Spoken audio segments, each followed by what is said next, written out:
আমি কি ব্যৱস্থা কৰিছো যে ট্ৰেন্সফাৰৰ দায়িত্ব এতিয়া মেচিনে ল'ব।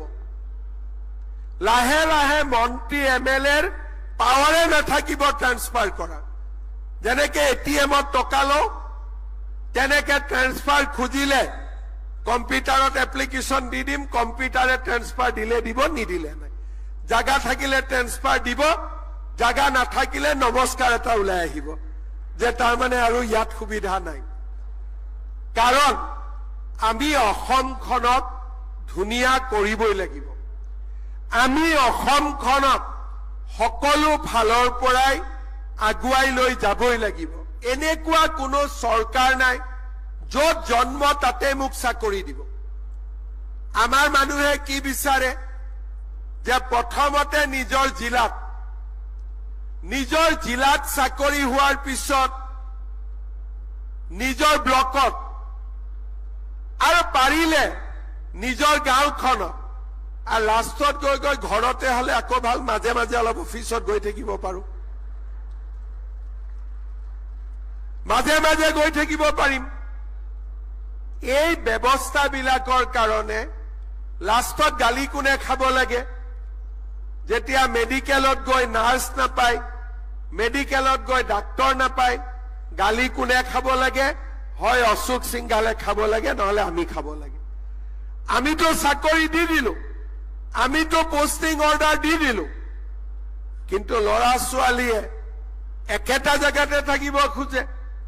চাকৰি পালো ধুবুৰী মেডিকেল কলেজ, ইণ্টাৰভিউ দিলো ধুবুৰীত, কিন্তু সদায় লাগি থাকিম কেনেকে ডিব্ৰুগড়ত গৈ পাম। এতিয়া ধুবুৰীত কোনে চাকৰি কৰিব? আপোনাক আমি ডিব্ৰুগড়ত ট্ৰেন্সফাৰ দিলো, কিন্তু ধুবুৰীত যিমান পেচেণ্টে আহিব, ডাক্তৰ নাৰ্ছ টেকনিচিয়ান নাপাব, তেওঁলোকে আপোনালোকক গালি নিদিয়ে।